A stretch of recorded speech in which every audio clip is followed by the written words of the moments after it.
इस वक्त बिहार में सबसे बड़ी समस्या जमीन को लेकर के है। मतलब आज के रिकॉर्ड के मुताबिक भी बिहार में 80% से ज्यादा लोगों के जमीन की समस्याएं खत्म नहीं हो रही है। मतलब किसी का दाखिल खारिज नहीं हो रहा है तो किसी का परिमार्जन करना है, किसी का नाम त्रुटि है तो किसी का जमीन का जमाबंदी गलत है, किसी का प्लॉट गलत है तो किसी का खाता गलत है। मतलब कुल मिलाकर के 80% से ज्यादा लोगों की समस्या जमीन से जुड़ी ही है। और इतना ही नहीं, नेशनल क्राइम रिकॉर्ड्स ब्यूरो के मुताबिक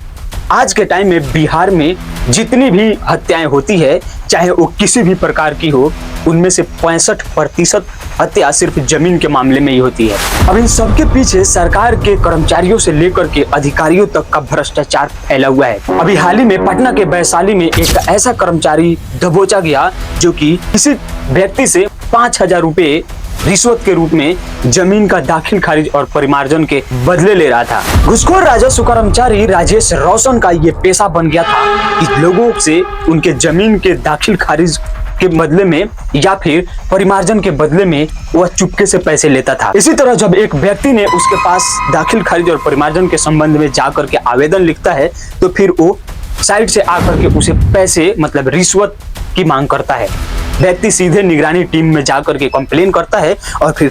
निगरानी टीम के द्वारा एक ऐसी इन्वेस्टिगेशन टीम बनाई जाती है और उसके द्वारा एक जाल बिछाया जाता है और फिर इस घूसखोर कर्मचारी राजेश रोशन को दबोच लिया जाता है। घटना 6 जनवरी 2026 की है, जब निगरानी टीम के द्वारा एक ऐसा सस्पेंशियस जाल बिछाया गया। मतलब एक व्यक्ति को उस राजस्व कर्मचारी के पास भेजा गया और फिर राघवापुर मंदिर के सामने रोड पर उस व्यक्ति से ये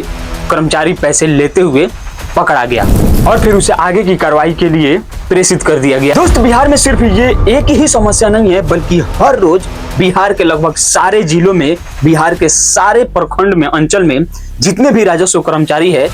राजस्व कर्मचारी ही नहीं बल्कि बड़े बड़े अधिकारी भी एक दूसरे से मिले हुए रहते हैं और फिर जमीनी मुद्दों को लेकर के आम नागरिकों को सताया जाता है।